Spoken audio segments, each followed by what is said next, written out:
Two trucks having sex. Two trucks having sex. My muscles involuntarily flex. Two trucks having sex. Two trucks having sex. My muscles involuntarily flex. Two pickup trucks making love, American made. Listen up, Autothoughts and Decepticlowns. You're listening to Prime Cuts, a non-linear history of the Transformers franchise on television. I'm one of your hosts, Mara. And that's about the start we should be getting for this. And I'm your other host, Audrey. That's right.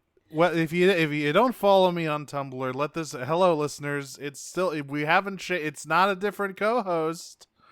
I'm just a girl now. Yeah, I was about to say, gonna make a bit about how this show was so bad it killed my previous co-host. I gotta fill in. Yeah. We're out here putting the trans and Transformers, all of that. A show about shade, a show about becoming your true self. But you know what doesn't change? War for Cybertron. War for Cybertron Trilogy sucking ass. Oh god, it's so remarkably bad. We're starting Earthrise this week, folks. A show that so far has not had anything to do with Earth at all, really. So I'm excited to see if that ever comes up, or if an Earth actually rises. Very equal chances on Earth appearing or not. Yeah, that's it's my favorite Hemingway book. The Earth Also Rises.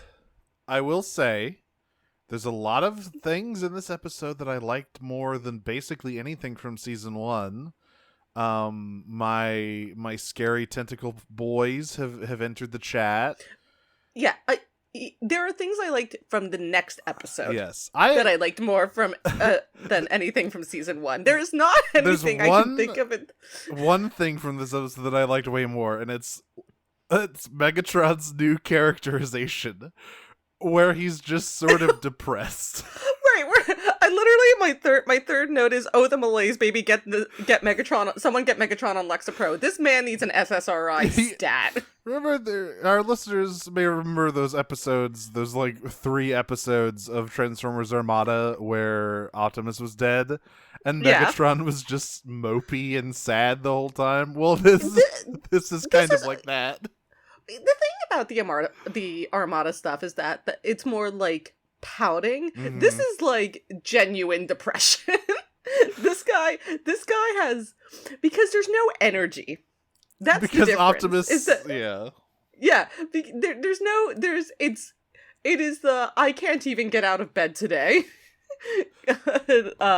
stage of depression. Don't worry. Hey, listen, Megatron. Don't cry. Sunset after 7 p.m. Oh, boy. So, we start off here, episode 1, with still no titles. We don't need them. It's too gritty for that. I mean, it's just another thing they would have had to come up with. Yeah. They didn't have the budget to have a title writer. So, we start off, and everything on Cybertron sucks now. It sucked last season, but it sucks worse now because it turns out Optimus was wrong. He fucked everything up really bad. It is so funny how bad he fucks it. He was like, this whole time he's saying to Alita to just trust him. And then she does, and he fucks it and leaves her behind to deal with it. Everyone Iconic. Thinks he's dead. He ruined the planet. Great job, buddy. So speaking of Alita, the Autobots are now functionally just 4 guys. One of whom is Jetfire with new Autobot blue eyes. Yeah, I'm glad there are at least the medical resources around to give him a new eye color. It seems really important in his post Allspark planet. They're clearly working on it because his jets and his lasers are still purple, so they got to get to those eventually. Yeah, they also gave him an Autobot sticker to put over his Decepticon one. So we open on Alita 1, and almost all of the Autobots doing a big raid on like a Decepticon detention facility. But oh my god, actually, there are no Autobots in this detention facility. It's just all other Decepticons because Megatron has run out of Autobots to oppress because they all either died or left. So now he has to lock up his own dudes. And it's like, oh my god, what a monster. Yeah, I mean... Now, this guy they let out, he's important. I don't know why he's not a character. You could have put, like... You know, there's so many minor Decepticons you could have put in this role, right? But he's just...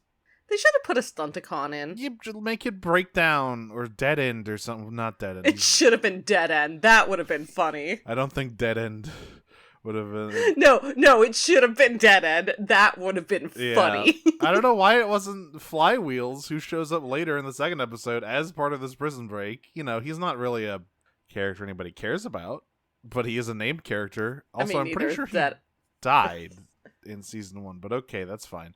Yeah, no, he did. Flywheels definitely died. Sure. Was it Flywheels? Or was it the other one? Was it Spinister? Spinister definitely died. Yeah. I think, look, it all of Siege just sort of blends together. But the important thing is they break out all these Decepticons, and Lita's like, no, you're free. Go on. And they have like a moment. We get the title, and then we cut to Megatron monologuing to Ultra Magnus's decapitated head. Kind of. Because what we actually first get is roughly 10 seconds of a still shot of a painting, which is a really fun way to get out of animating something. And you may say, Audrey, it's just 10 seconds, but 10 seconds is a long, interminable time when you're watching something. To be fair. Again. It's a pretty cool painting. You got like Megatron, and he's got a big cape, and he's stabbing a guy. Damn, that's cool. I would love to look at this painting for 10 seconds. Yeah, great. Well, you get to. You could do it as long as you want. You could just pause. You could just pause Earthrise. It could all just be a dream. But yeah, no, we get like, oh my god, yeah, he's monologuing to he's one step away from Macbething here. Yeah, he is basically a last poor Magnus. I mean Hamleting, not Macbeth. Like, I know Shakespeare. Do not at me. It's like, yeah, and he's talking about, oh, I used to be somebody. I used to have so many goals, and now Optimus blew himself up and fucked the planet. I just can't anymore. I just can't deal with this shit anymore, man. But okay, I need all the listeners to understand that Mara is putting way more energy and emotion into this than Megatron. Okay, here's the way that she's describing this is not actually. Here's how it sounds actually. I used to be somebody. I used to be. Yeah, there you go. Just like completely flat affect. Anything. My favorite part of this scene is that like Soundwave hails him to like the end of it is Soundwave hailing him, and Megatron just goes, "What is it?" me when I get my work calls, like, what is it? Fuck off. and Soundwave's like, Shockwave wants to speak to you, and Megatron's like, fine. And what Shockwave wants to speak to him about is, hey, so, this Project Nemesis thing, it requires a lot of energy, and Sector 12 over here ain't pulling their weight. We should just shut it down. And Megatron's like, how dare you suggest that we sacrifice all of these loyal Decepticons? Again, I do want to, just because Megatron's... excuse me. Yeah, just because Megatron's... No, not that one.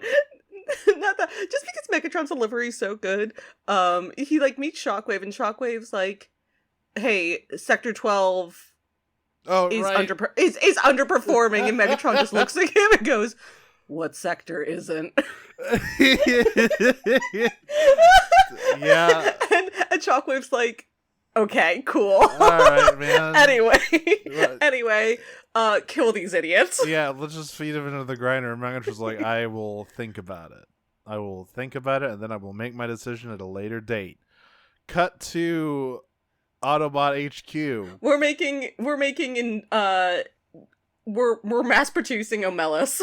Yes. At this point, basically. So everyone remembers Jetfire, who up until literally 2 weeks ago was one of the highest ranking members of the Decepticon military, who was very generously welcomed into the Autobot cause after having a change of heart.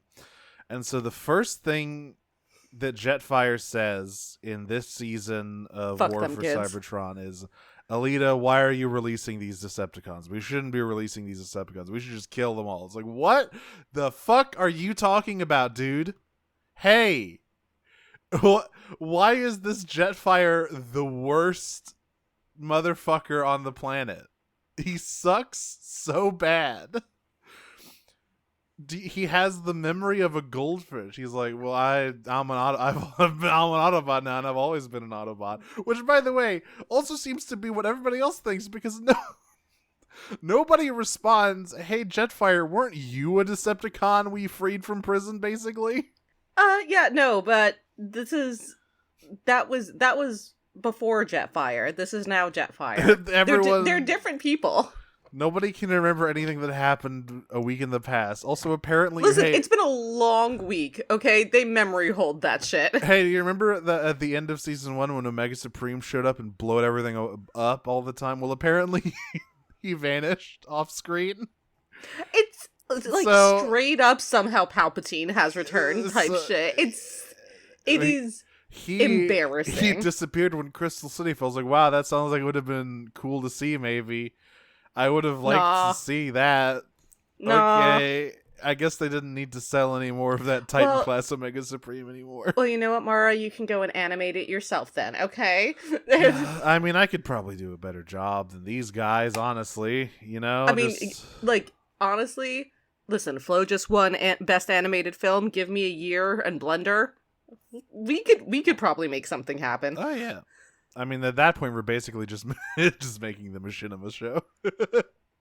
Yeah. That is just the worst looking version of this show. This, I will say, you can't claim that the Prime Wars trilogy is higher quality than the War for Cybertron trilogy. How many tiers of quality above it is the War for Cybertron trilogy? That's where it gets a bit muddy. Is the writing any better?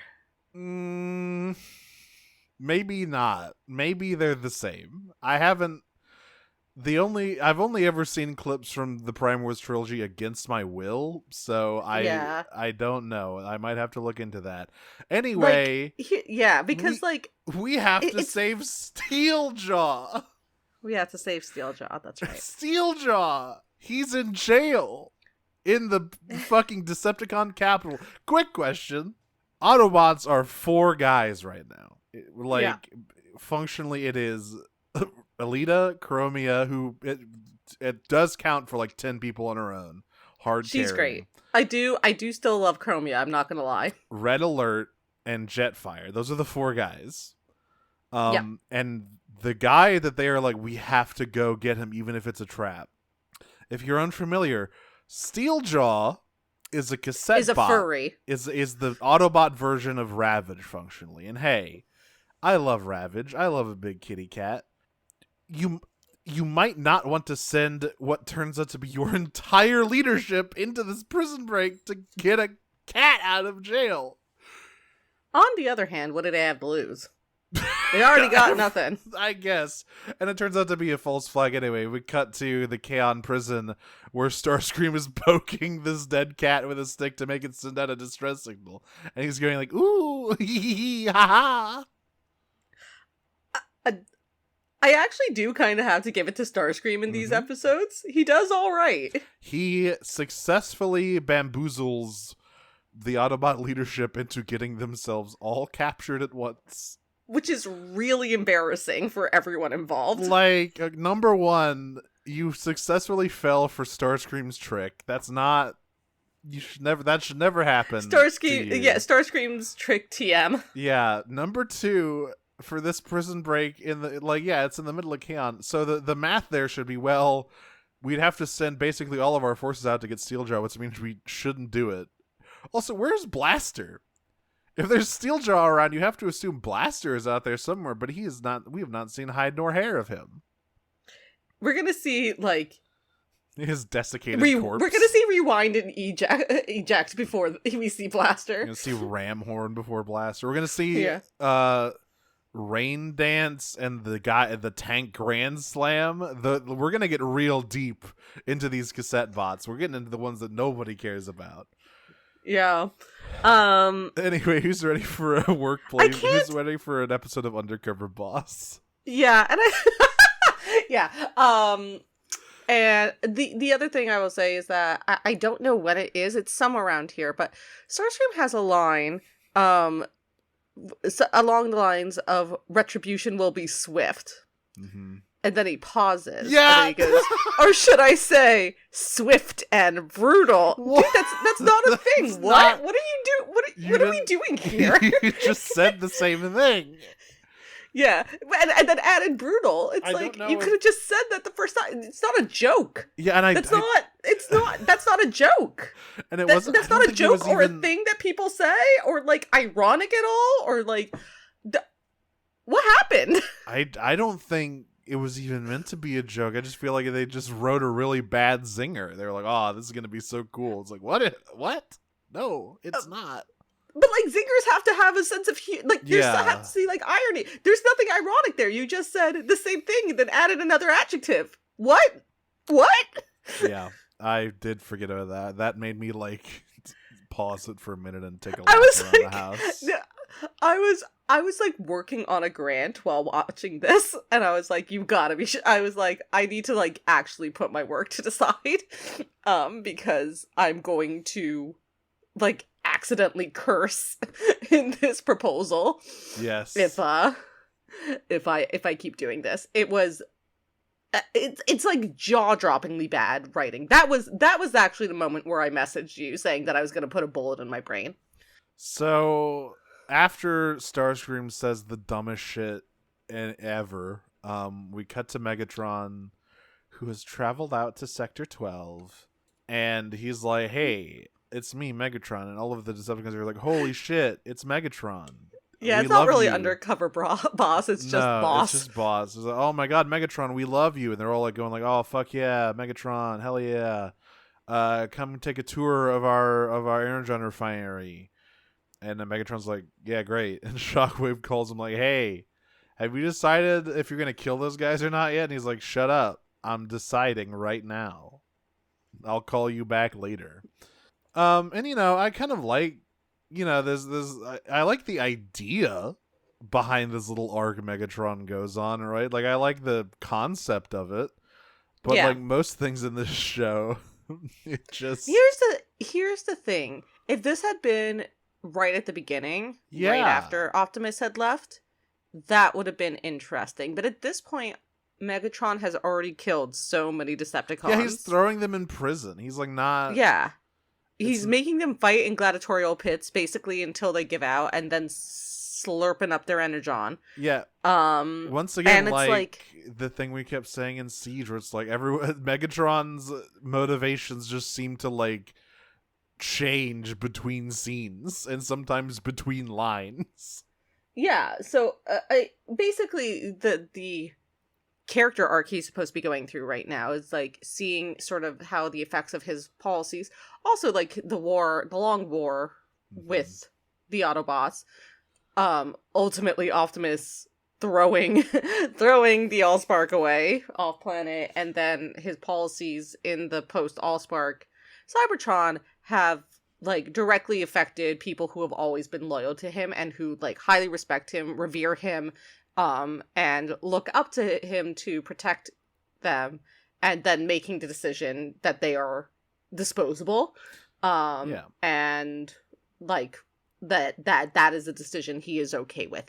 And that, as Mara said, is like an interesting arc. And if this had been the first time he did it, that would have been interesting to see, to watch him like come to terms with the conclusion that like he has to sacrifice these people regardless of the fact that they've been nothing but good, loyal soldiers to the cause. But it doesn't matter because Nope. he's been doing it anyway for weeks. So fuck it. Like, stupid. Yeah, It's anyway. so amazing that they're like the ability that this show has to take good ideas and turn them into garbage is remarkable. It really is sort of its special ability. To skip to the end of this arc, because it cuts back and forth a few times. But the end of this basically is just he sees the place. He's like, wow, there's like no one here. Where's all your guys? And the guy's like, don't look in that room. And then he looks in the room, and it's just a fucking room full of like injured dudes. And Megatron's like, so how much of your workforce is unable to do anything? And the guy's like, 90%, and 92. yeah, and then Megatron says, "I see. Thank you for the tour." And then he walks up to like a hill overlooking Sector 12. He calls Shockwave and says, "Fuck him, pull the plug." Yeah. And I love this shot of him calling Shockwave to tell him to unplug Sector 12, and then they, all the lights go down, and you just hear people like distantly screaming. Great. Anyway, It's also like very unclear how this machine yeah, I don't know what works. I don't know what this place is. It has something to do with energy, I guess. But I mean the Energon slurping machine, because well, you the see Autobots had to be you see it sucks you off and then you die. right, but the Autobots had to be there in person, and they apparently just sucked off an entire city. I guess they didn't. No, they didn't, because I think there's some guys from the thing. So I guess they turned the city off, and then they wait for all of the guys to pass out from like. I don't think any of the guys were in the rescue. I don't know. I think it was all the prisoners from earlier. I don't know how the Project Nemesis suck off machine works. Like, we'd have to ask Shockwave that. I don't want to talk to this version. I don't want to talk to most versions of Shockwave, but I especially don't want to talk to this one. Not because At he's least like, we have an episode title. yeah, the Project Nemesis suck off machine. So the Autobots pull off the worst prison break of all time. Asked to go to jail. Asked to leave the club. Asked to leave the jail and go to bigger jail. Like, I cannot stress enough. All of the Autobots are here, and they get lured to an empty prison by Starscream, who fucking jumps them and arrests them all of them. Why is Red Alert even here? Because this is all they have. Yeah. This is it. Then we have an extended conversation between Megatron and Shockwave, where we get some real elegant exposition where Megatron goes, "Wow, sometimes I wish I had removed my emotions like you did, Shockwave." And Shockwave goes, "Well, you see, Megatron, it was the most logical choice at the time." And continues to be to this day as I continue to do war crimes. That's right. It's the most logical thing to do war crimes and build suck-off machines. It's the most logical thing. Well, it's not necessarily the most logical thing to do that, but it is the most logical thing to remove your emotions if you're going to do that. Yeah, otherwise you might feel bad about it, which Megatron kind of feels bad about. He's sad about it. Here's the great thing about it. He kind of feels bad about it, but he also doesn't really feel anything right now because, again, deep in that depression malaise, a little Wellbutrin would fix him. I'm telling you. Armada Megatron was dramatically sighing and like putting his head in his hands, going like, "I'm so bored." And this one's not even doing. He's just like completely flat. He's just like, this one's too real. Honestly, it's too this one's real. Too real. He's he's seeing gray right now. He's just completely fucking dissociating, talking to his cadaver head.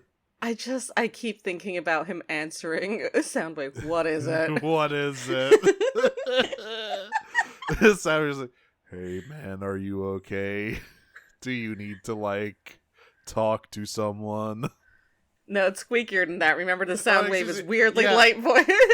God, I hate the High sound. voice. I also don't. This is just a design thing. I don't like sound waves that have two eyes instead of the visor. That looks weird to me. I don't know why. That just looks weird. I mean, that I don't care about, but the voice is like, look. man, I'm here to on. nitpick. I'm here to nitpick and say this. I don't like when Soundwave has eyes. He needs to have a visor. I don't have the energy to nitpick. My energy is spent on the huge, glaring, obvious issues.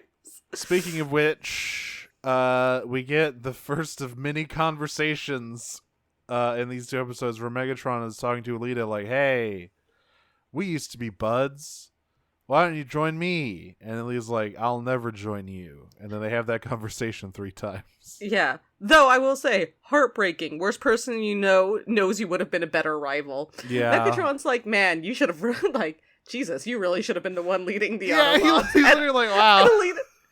And Alita's like, Alita has nothing to say to that. She's just like, because mentally he's like, she's agreeing. I know she's she's not saying anything because she can't she can't let the others overhear what she thinks, but she's absolutely being like, he's so right. 100%. Because every other point that Megatron brings up, he's like, you should join me or whatever, and she's like, you're a monster, I would never.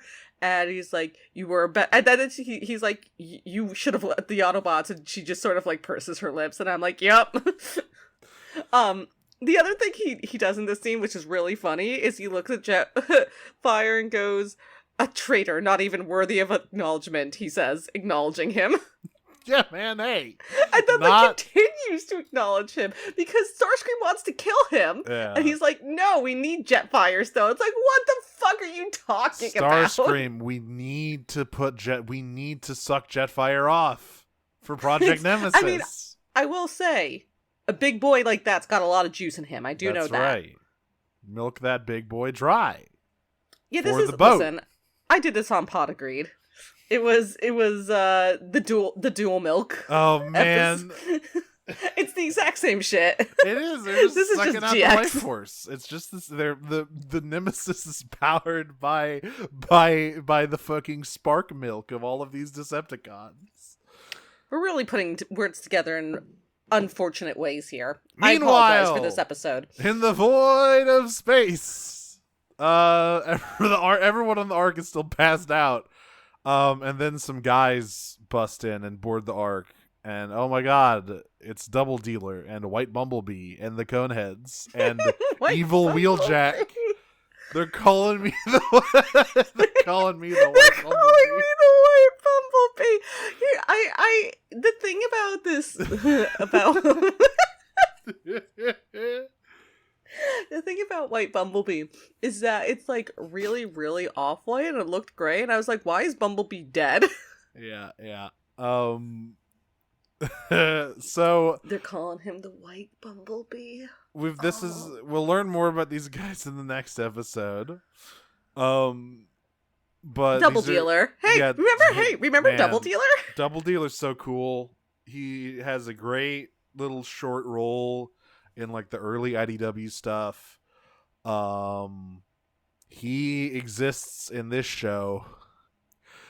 Episode 2 is when we get our introduction to these mercenaries. These are just like unaffiliated spacefaring Cybertronians, basically. Isn't Doubledealer also Sideways Japanese name in Armada? No, that was Double Face.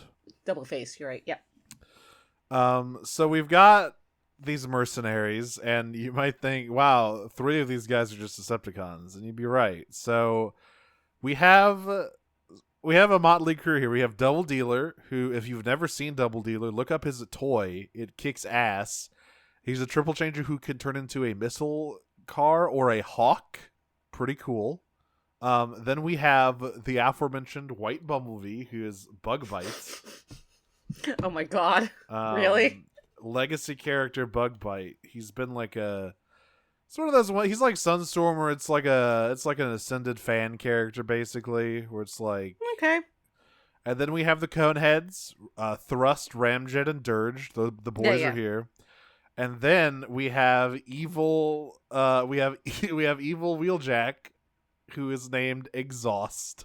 Okay. And he's sponsored by cigarettes. He's employed by Shut up. Marlboro dynamic. You're joking. You rearrange those letters a little bit. Well, you have Marlboro. You have Camel cigarettes. He acts like a suave, debonair spy, but the stress of his job is actually getting to him, causing a chain cigarette smoking habit that the medical officer has warned is detrimental to his health. That's why he's named Exhaust, because he smokes too much. I wish. How does he? Hang on. Hold on a minute. Mm-hmm. How does he do that? Oh, his original toy had a different head with a mouth. This one doesn't.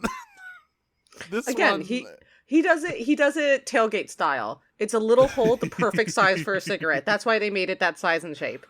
So, wow, they were And lazy. hey, you know how like smoking is sexy? We know for a fact that those mouths are the most erotic in Cybertronian society. That's canon. So, I'm amazed they were actually even lazier than I thought. Apparently, Exhaust usually has a different head than Wheeljack, but this model is literally just Wheeljack's model recolored. Amazing. Whatever you think is going to happen in this show, like take your expectation down 2 notches.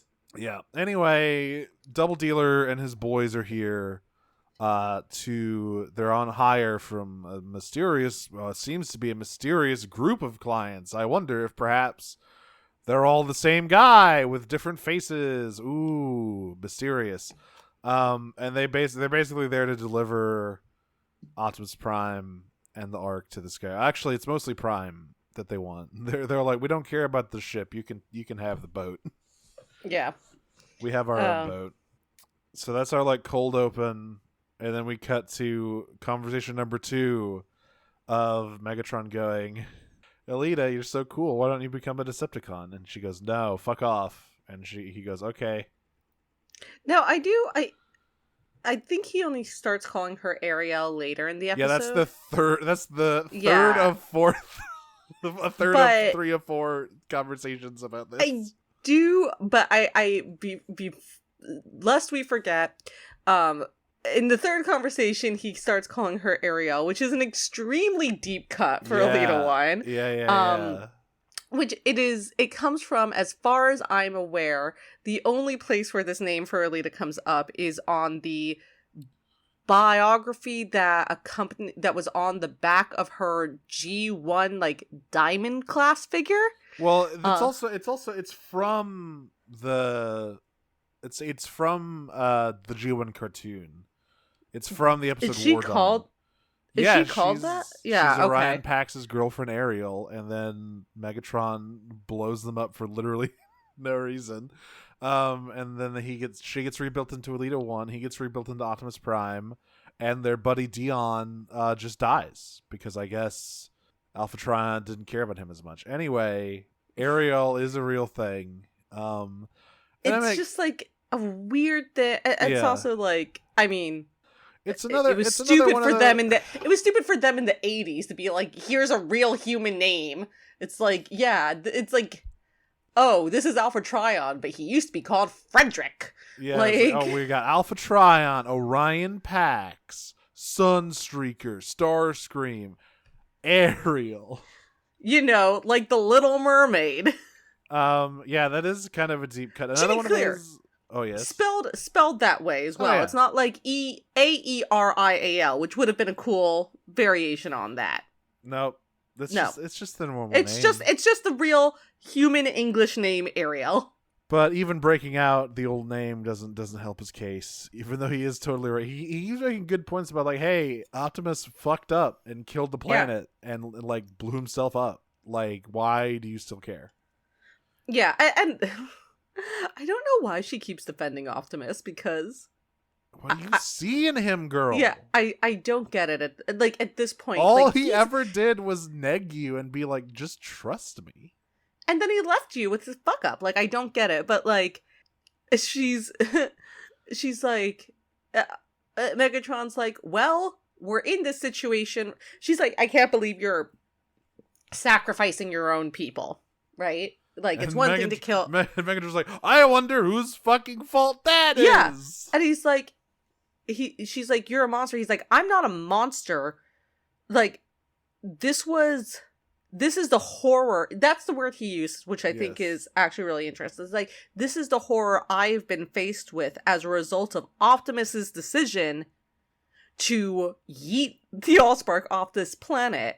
And she's like, no, it was a result of this is a result of your war. And Megatron literally just tells her, like, you tell yourself that. Yep.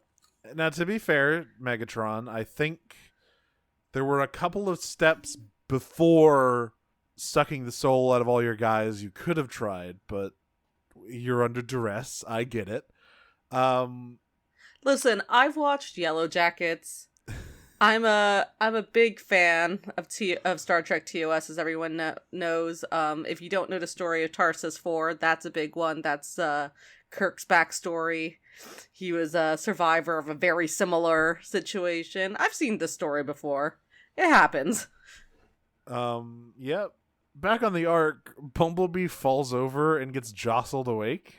And credit to him, he does immediately try to take a hostage and free the Autobots. Unfortunately, these guys don't fucking care about hostages. They'll shoot their boy, Bugbite. Yeah. The thing about human shields is that they only shield you if the other people refuse to shoot. So yeah, there's a big shootout, and then Prime's like, everybody stand down. We won't fight. We surrender. And Doubledealer's like, yeah, you fucking better. Optimus. And then Bugbite is one line, I think, in the episode. After that happens, I think he might have a couple more, but this is the only one that matters. Because they keep calling Bumblebee the ugly one for some reason. That's the running gag in this episode, that everyone just keeps calling Bumblebee ugly, including Bugbite, who, may I remind you, looks the exact same as Bumblebee. No, but he's the white Bumblebee. Yeah, and so after Bugbite, like, recuffs him, he just, like, whaps Bumblebee on the back of the head and then goes, ha ha, yellow, and just walks away. What the fuck? So You're a little pee-pee boy. Ha ha. Little piss baby. No, you fucking little piss baby. Look at me. This is my paint job is 100% pure cum. He's quite awful. Yeah, I got the fuck the world jacket. You're stuck with the piss faggot one. Yeah.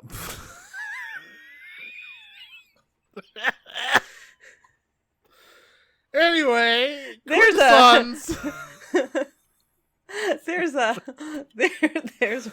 reference for everyone. Someone draw Please Bumblebee. do not come out after me for a fucking Disco Elysium reference. Please draw Bumblebee in the piss faggot jacket. Thank you very much. Anyway, Quintessons exist. So, well, at least one of them does. Yeah, presumably more of them do. They mention a council, so I guess there's probably more. Less by the end of this episode. Yeah, they reach a consensus. So they go to Char, which is another, like, there's so many times in this fucking show where I can just feel them elbowing me like, you recognize that, don't you? It's like, yeah, I do. The fucking the show still sucks. I mean, it was what I was talking about in the first part of the season, where it's like, again, like, part of me really wants to like this show because it is very clearly a labor of love, right? Like, the person who created this show clearly knows and cares a lot about Transformers as a franchise. It just sucks. Like, and that it sucks worse knowing that, right? Like I said before, it's easy to hate on the Bayverse movies because Michael Bay doesn't give a shit about Transformers. Yeah. It feels genuinely bad to hate this series so much, knowing that it was made by a fan of the franchise. Yeah. And they include all these deep cuts, but they forgot to make a good story. Interesting. So this is Decius, the breaker of shackles, they say, right before immediately cutting to Optimus in handcuffs, which is actually very good I just must, direction. I must say one thing about this Quintesson. Mm-hmm. DC is nuts. Hey. So yeah, we had Decius, and there's a couple interesting things. For one, this Quintesson, I think, it still has 5. It's got 2 lady faces on there. It does have 2 lady faces, yes. Which is new. I think they're all the same faces as the classic G1 Quintessons, but 2 of them are just ladies.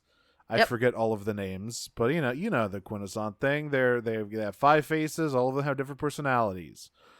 And Decius proceeds to vomit exposition at Optimus Prime for about 3 minutes. After just fucking. So it's like, hello, I'm Decius, the breaker of chains. Did you know that you used to be a part of the Quintesson Empire? And Optimus is like, yes. We made you. But then I freed you. I'm the cool guy. Yeah. And Optimus says, yeah, okay, why are we... He literally says, like, hey, man, you call yourself the breaker of shackles, but I can't help but notice in shackles. that I am, in fact, in quite literal shackles. And DC says, shut up! And at the end of all this, Doubledealer is like, cool. Anyway, when do we get our money? Yeah, can you pay me, bro? I don't really give a shit about all this lore. Yeah, and all the faces go, I consent. Isn't there a face you forgot to ask? I don't! Yeah. I'm the evil, fucked up one! Who sounds like, I think it's just Alita's voice actress. And yeah, so this kind of, I like this idea of Quintessons as like they have to reach a consensus between all of these faces, all of these personalities, right? They always talk about reaching a consensus, and I feel like that's like a capital C consensus. It's like a proper noun. Yeah, putting the consent in consensus. But I guess you don't have to solve everything through debate, because DC's like, I must reach consensus on this. I have to leave for a minute, and I'll be right back, and then we'll talk about you getting paid, Doubledealer. And then we. I think there's in between this, there's more cuts. Every time we cut to Cybertron, it's just another one. It's another one of the same scene. It is Megatron, Alita 1, Optimus fucked up. You should join us. And Alita's like, Optimus didn't fuck up. You're a monster. He's like, why? But it's Optimus's fault. And she can't say anything to that because it's basically true. We get the third one of those, the one where he calls her Ariel. This is where she gives up. Is like, whatever. Just put him in the suck chamber. I don't care anymore. Fuck it. I tried. I tried 3 times. I gave her the old 3 for. What am I supposed to do? Not suck him off? We built the whole machine for it. But they saved those Decepticon prisoners in the first episode, and so I was really confused by this scene. Okay, so they're in like the main arena. There's a line about like he was like, man, you used to stand for something, Megatron. Now you're just a tyrant. Are you confused about how they actually freed them? Yes. Okay. So here's what happened. Yeah. Well, let me set the scene. So they're in the big arena. They have big tubes that suck you off, and Megatron is there. He's there, right next to them. Classic milking setup. This is what they're doing in China, folks. Yeah, this is Jordan B. Peterson-tron retweeting this. My God. So we get Megatron is right next to the suck tubes. He's right there. He puts them in there. He turns it on. Also, wait, here's another. I forgot about this. There's another insane Jetfire line. They must be doing this on purpose. Because after Alita tries to speak reason to Megatron and he freaks out and rejects her, they get in the tube and Jetfire turns to her and says, man, I guess some guys are just beyond redemption, huh? Yeah. Bro! I Brother! My brother in Primus! You are the redemption! I want to put this Jetfire in a saw trap. More than I've ever really wanted to do that to any character, I think. Jetfire, you have to crawl through the fucking needle tunnel. Fuck you. Oh my god, why does he suck so? Did the creators of this show just have it out for Jetfire? I don't know. It is.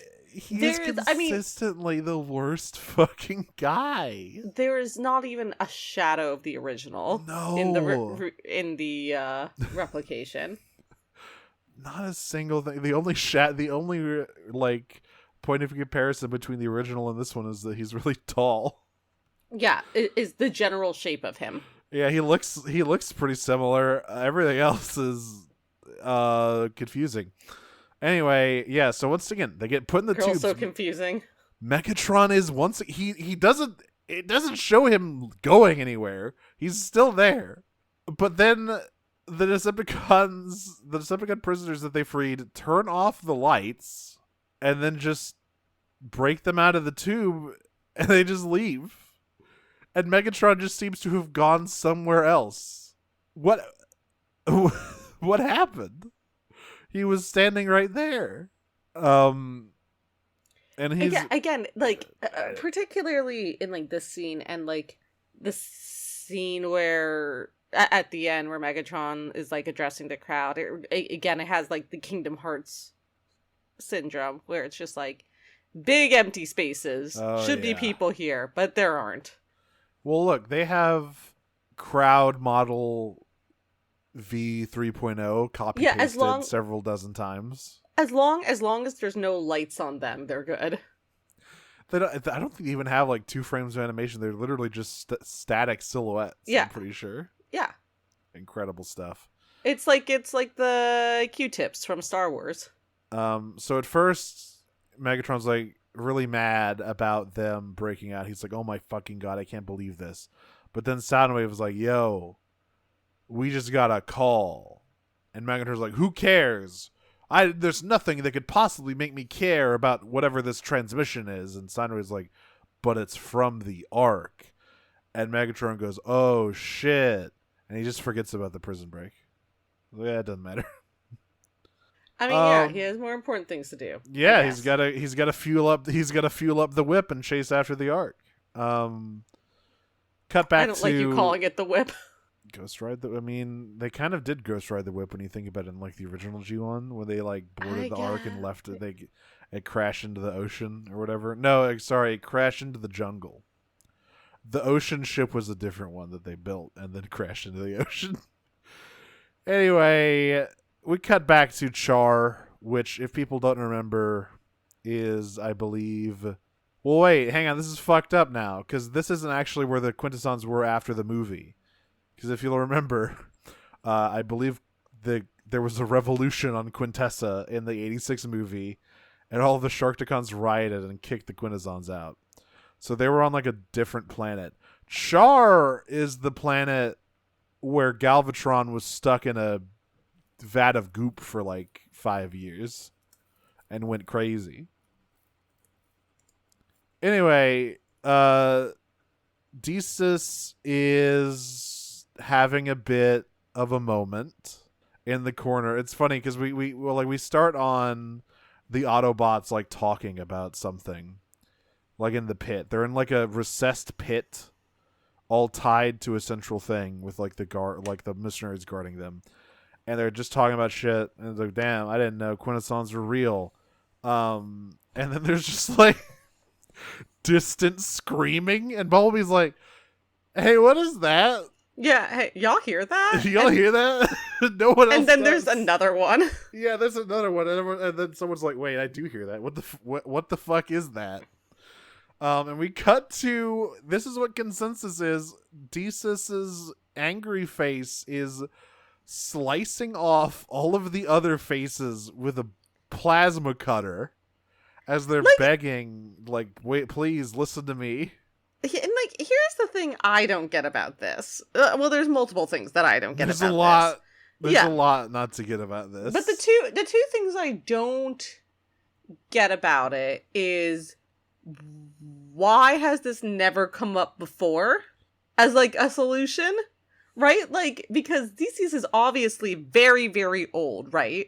Like, Yeah. millennia old. If their claim that they are the one who Free the Cybertronians. Fever is true. Which I have no reason to assume Doubt. it's not. Yeah. At this point. At this point, right? So we're probably talking like hundreds of thousands of years old at least, right? So how is it that like the issue of consensus has never come out before? And two, why is this the straw that breaks the camel's back, apparently? Yeah. So there's a line that like the original like lead face has about like, wait, if the council knows there's a peaceful faction emerging, we can do something. He's like, well, I just need to know more about whatever's going on, but it's too bad because the one face cuts off all the other ones.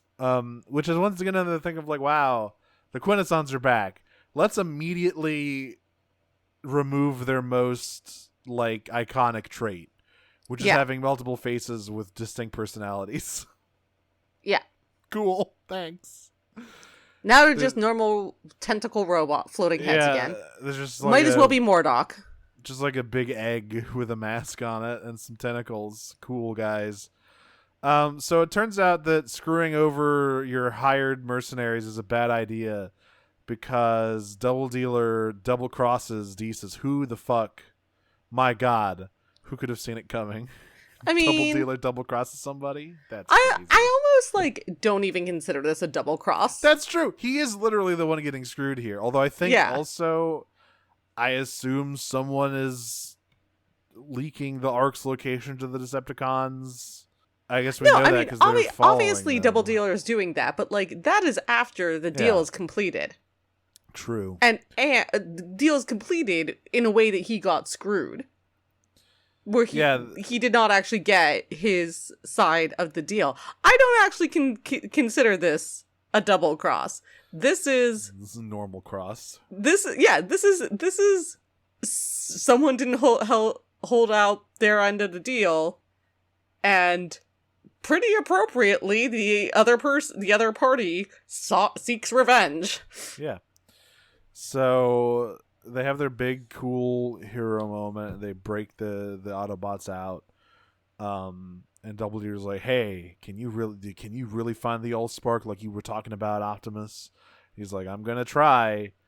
And Doubledealer goes, "Great, we'll cover you." And then he presumably immediately calls Megatron like, "Hey, yo, I found the Ark and they're looking for the Allspark.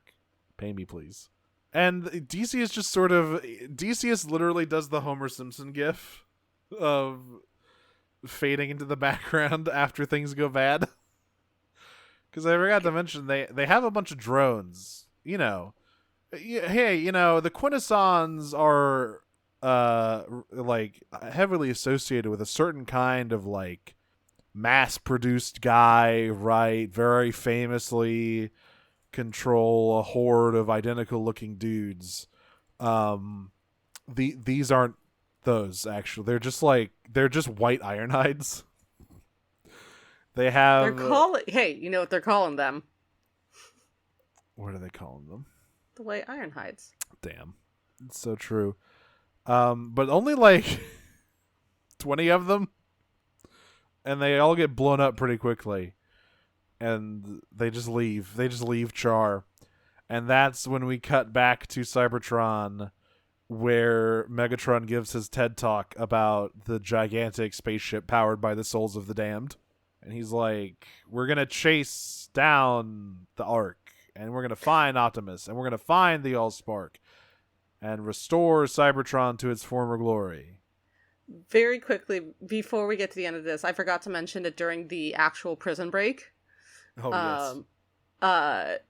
They are intercepted by a seeker. I can't remember who.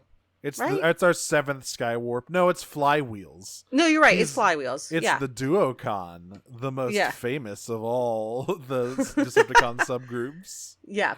It's Flywheels. Who's like, punch me in the face. Yes, he does the thing. It's like, you gotta make it look yeah, good. Like good. And Chromia's like, bet, and decks him as hard as she can. And God bless, I do love Chromia. One of the few bright spots in the show. Flywheels, by the way, most notable role is getting fed into a big meat grinder in IDW. Very, very quickly after he's introduced in IDW. Immediately. Yeah. He Everyone shows else up, is like, ooh, me hungry. All of his friends at least remember him fondly and take all his stuff. Listen, Listen, I love the scavengers. They're not called the scavengers for nothing, folks. If you die, your shit gets taken. Crankcase needs that for his open head wound. His open, oozing head wound. Yeah. So, yeah, there's a prison break. Megatron presents the Nemesis for the first time. Wow, it's so big. It's so big we don't even see all of it. It's just kind of hanging out above the clouds. I feel like maybe that Energon could have been used for something else, but that's fine. Maybe you could have literally done anything else with it. It's so funny. They're like, Megatron makes a comment that's like built on the blood of thousands of Autobots, and then Shockwave's like, and Decepticons. Shockwave like, excuse me, you forgot about all the Decepticons we murdered.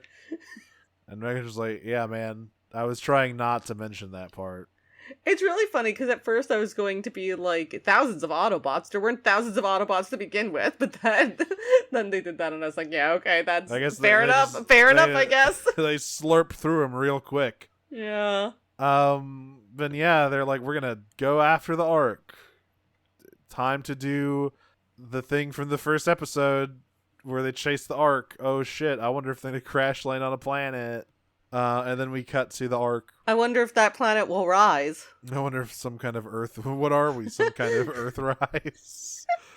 And yeah, the last thing is the Optimus like, all right, let's do the Allspark quest. It's like the Matrix quest from the Marvel Comics, but less interesting. And then, they're being followed by the mercenary ship. Oh, wait, they're playing both sides? Double dealers playing both sides. Again, not actually doing that. A double dealer played a side that concluded. Yeah, that concluded, and now he has moved on to the next deal, which happens to also get him revenge on the people who fucked him. Not double dealing here. Everyone should just go read Spotlight Double Dealer. It's a really good early IDW thing. He's great in that. The spotlights are generally pretty solid places to enter the series. Soundwave one is extremely good. He's not good in this show. Also, his face looks really weird in this show. I didn't like his face. Something about it is like lumpy. I don't know. It looks like low poly. He looks like a Beast Wars character. That's what it is. His face is too low poly. And considering how rendered Megatron's lips are. Oh my god, there's more polygons in his lips than, like, the rest of his body combined. He never even turns into a fucking bird. What's the point? Fuck this show. And they do look particularly dry in these episodes. But that's because of the lack of self-care, baby. Yeah. That's because that's, again, a little Paxil, a little Abilify. We'd get him on his feet. Yeah, just you have a girls' night with Soundwave and Shockwave. Okay, maybe Soundwave and Starscream don't invite Shockwave to girls' night. That's how you get, like, he's gonna do some whack shit. That's how you get, I think that's what Yellow Jackets is. They invited Shockwave to girls' night, and then things happened. If you invite Shockwave to girls' night, he's going to invent imperialism. And you're like, man, not again. You do this every time, Shockwave. And he does the eto, bleh. Bleh. Anyway, that's fucking Earthrise. God damn it, I can't even be excited about Quintessons because they... I mean, again, it was the most interesting part of the show, and even the idea of reaching consensus that way is interesting. It just doesn't make any sense. It's just a bummer to see it, like, that's the first thing. It's like, why is that just how it goes every time? Like, I don't know. It's weird. But hey, Listen, we did answer the question, finally, of why does the largest head simply not eat the smaller heads? Well, there you go. How about you take us through our question segment? Sure. We've got some questions. I'd love to do that. It's here we go. Okay. Starting off with me, Gwimwalk, love you. My city just got hit by a cyclone and I was without internet for 2 whole days. Would you rather experience that or continue watching this trek? Are those the only 2 options? Can I use the internet to do anything? If I have internet, must I use it to watch? Yes. Oh. In which case, I would say I would rather do this, but only because once it's done, then I get to do other stuff. The thing is, I have like offline games on my phone and stuff, so I'm actually good for 2 days. I can play fucking Balatron on my phone. Yeah, I have hours of podcasts downloaded. I don't need the. I'll take the hit for 2 days. I don't need this shit. Slipstream Sam but Grayscale asks, welcome back. If you had a dark, gritty, gruff mercenary company made of only the baddest asses on the planet, what would it be called? Oh boy, I think it would be called. I would call it the Nut Sacks. Suicide Squad. Oh, what are we? Some kind of squad? What are we? Some kind of suicide? I mean, we watch much more of this. we'll be on watch. Yeah. Oh boy. Megatron's crusty lip Sabrina asks, how in the pit does Jetfire have the gall to suggest that Alita 1 shouldn't be rescuing Decepticon prisoners? Literally the most insane line in the show so far. It is everyone in this show has fucking goldfish brain. Like, yeah, I mean, it wouldn't be as bad if Alita had been like, well, we did it for you. Yeah, so... nobody remarks on it. Like, hey man, fucked up for you specifically to say. Insane. It's like they just forgot. Maybe if you're on like energon withdrawal, you just have like you start getting like memory problems. You just forget a week ago specifically. Like, Jetfire's always been here, right?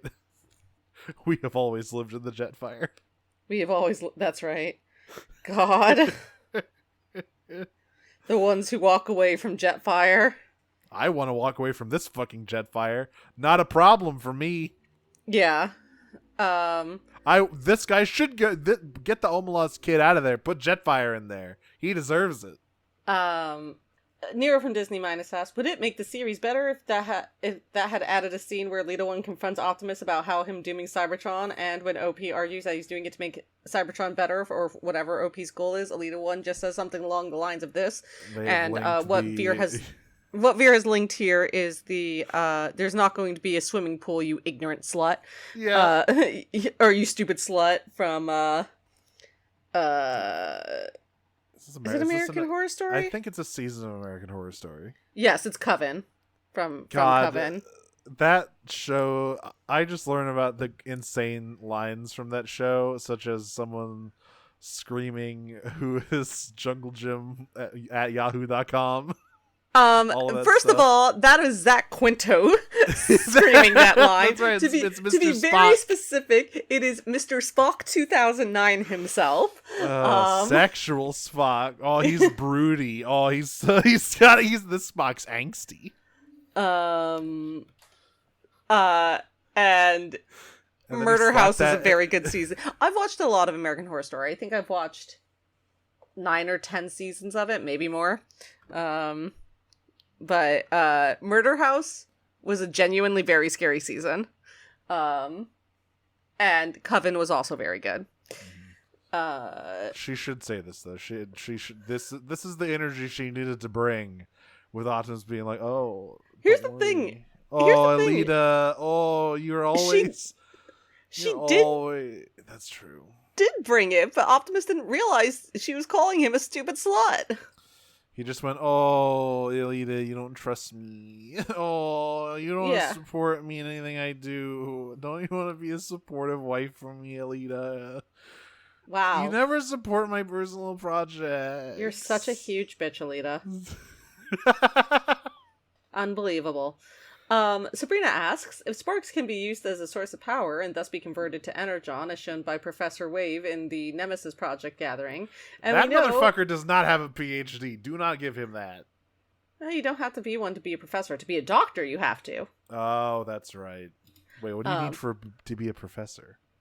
I mean, technically, professor is a job title, not like a title. So well, you need to teach a college course. And we know as outside viewing bots that Starscream has a funny little power that keeps the spark from going out. What do you think would happen if you were to put Air Commander Starscream and a Decepticon Seeker Fleet in the Sucky Suck device? Starscream, for your treachery, you're going in the milking machine. 1,000 years Megatron, no! 1,000 years milking, no breaks. Megatron, don't milk me! Ooh. Woof. What about Sunstorm? Is that good? Do you think 0.01 percenters and outliers give different amounts? Now we're cooking. Yes, put the walking A-bomb into the suck off machine. What could See go what wrong? happens. What could go wrong? The Nemesis just fucking explodes and takes half the planet with it. Oh my god! It's a full-on reactor meltdown. In India Point, G1, there's Cybertron has that big fucking gash cut out of it. That's what happened there. They put Sunstorm in the fucking suck device and it went bad. Vera asks, can we go back to the simpler times of Optimus punching Ironhide for the crimes of questioning OP's dumb idea of throwing himself at death to solve a problem? That's still one of my favorite Energon moments. Ironhide would be like, wait, sir, no, don't recklessly throw your life away. And Optimus going, shut the fuck up, bitch! Punching him in the face. God, Energon, you know... We've talked a lot of shit about Energon here, folks, but hindsight's 20/20, ain't it? This guy's definitely a lower on the tier list than Energon Optimus somehow, despite everything, he's worse. Sabrina asks, how does this Quintesson compare to the last one we were with? Rest in peace, Pepperoni, your friend and mine, Alpha Q. That Alpha Q doesn't really count. He's weird. He's not really your classical Quintesson for like most of the show. And, right, like, but neither's this guy. Yeah, but he at least does, you know, before consensus is reached, we do get a solid, like, 5 minutes of your classic Quintesson shtick. Oh, by the way, I forgot to mention there, yet another nudge Transformers thing, where Optimus was like, you can't kill us, we're innocent. And the Odysseus goes, we will show you how we deal with the innocent. They even... The voice actors even hits the innocent exactly like that, like in the movie. I hold nothing but contempt for this court. God, that scene rules. That is, I have to say, possibly my favorite line in all of Transformers. You will be held in contempt of this court. I hold nothing but contempt for this court. Slug busting down the door. Excuse me. You know, fuck this show. Everyone just watch. Watch the 86 movie again. Just watch the 80. Instead of watching any seasons of this, just watch the 86 movie twice in a row. You'll get a much better experience. Yeah. You've got the touch. Okay. What did Megs do with the rest of Magnus? You know. Yeah, it's about, you know, just don't check his quarters. It's all, it's, you know. I actually, my guess is he actually gave him proper burial. I still think there was enough of Megatron left that, like, respected Magnus, too. Yeah, it was his brother. He was like, you used to be boys. We were closer than brothers, but now we have to fight each other. Trust our fate to the heart of the cards, no matter what. Aurora for Cybertron, very good name, Aurora. Asks, what do you think of the TF2 wrench sound effect that they use every time someone gets hit? What other shitty stock sound should they add in? Erect in a suck-off machine. Yeah. I think they should just put TF2 voice lines in here. Teleporter here. All of the Seekers just make, like, Heavy's death noises when they get sliced up by Jetfire.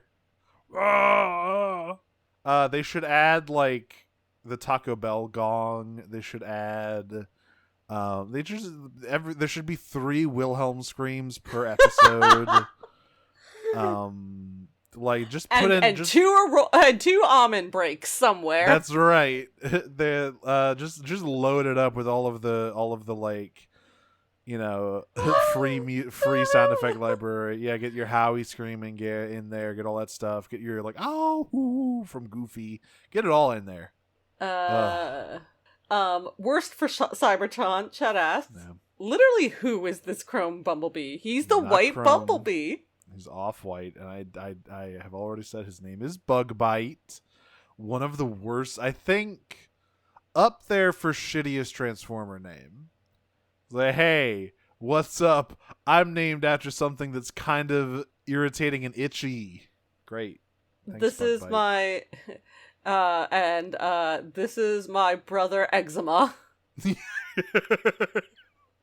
It's a cliff jumper recolor that who's just like very itchy all the time. Yeah. Geist asks, who was expecting to see the Conehead show up as mercenaries? I sure wasn't. I mean, they might as well. It's not like they ever do much else in anything they're in. Like, sure, put them in there. They're fun designs, at least. I like to see them. Fun and recognizable. Yeah, that's another. You can Leo point at those guys. Yeah. And it's really funny because like the mercenary group is like mostly guys you can Leo point at, like Doubledealer and the Coneheads and Bugbite too. But then there's the evil chain smoking Wheeljack, who I still think should have been smoking multiple cigarettes in every scene. And then finally, from Chet again. Here's a real fucking question. Where is Cog during all of this? Where is Cog during all this? They need him. When the world needed him most, he vanished. Are you there, Cog? It's me, Margaret. Cog, where did you go? You abandoned us. I don't even think he's on the Ark. I was about to say, like, what happened to him at the end of the season? Well, I don't think he had a toy in the Earthrise line, so... That's so funny! What? They just... To be fair, I can't imagine Cog was a big seller. It's like, hey, everybody, we're selling a big version of the guy who comes with Fortress Maximus. Aren't you excited? And everyone went, no. But they specifically made him into a guy. He can turn into shoulder cannons. Isn't that cool? I guess. But you can't really stand them up with pants. That's true. That is true. But it's also really hard to stand up with when you have the shoulder cannons on. If you put the shoulder cannons on a figure, they just kind of fall over. Let me see. You know what? Let me see if Cog shows up in any other seasons of this show. Let's find out. Oh my god, he is in this show. He does appear again. Okay, he is on the Ark. Where did he go? Why wasn't he in jail? Cog will return in the Avengers. I should have seen Cog in chains. It's like a prog. Not my favorite Tarantino film. Oh boy. Well, we have been Prime Cuts back from our long trip. Did you miss us? Did you miss us? We didn't miss this you fucking nasty trash. We are, of course, part of Noise Space at XYZ, where you can find all sorts of wonderful podcasts. I'm Mara. You can find me on the internet in various places. I'm still at Dragon Smoocher on Twitter. I'm not spending a whole lot of time on there, though, so you can instead come and find me either at Cyclonus with a 5 at the end of it on Tumblr, or at Mara Wyvern on bluesky.bisky.social.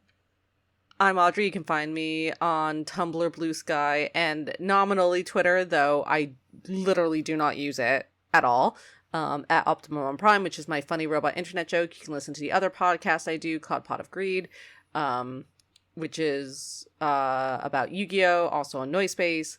There will be more updates about the disappearances of Lydia Fontaine, which is an audio drama that I've been casting soon. We are moving ahead with actually recording the season, so that's very exciting. And, well, it'll be too late by the time this episode goes up, but hey, I'm gonna be doing drag this weekend. So, if you're in New York, I guess... If you're in New York, time travel forward to listen to this episode when it comes out on Monday, and time travel back to the weekend. To Saturday. Yeah, That's right. I guess, and that's something you're interested in seeing, Star Trek themed drag, look for future updates, because it probably won't be the last time I do it. Hooray. Well, folks, until next time, I am going to win an argument with myself by slicing off my nose, ears, and eyelashes, thus owning the libs transform and roll out. I'm going to transform and roll out swiftly. I mean, swiftly and brutally. Fuck, Peach. that line sucks, Peach.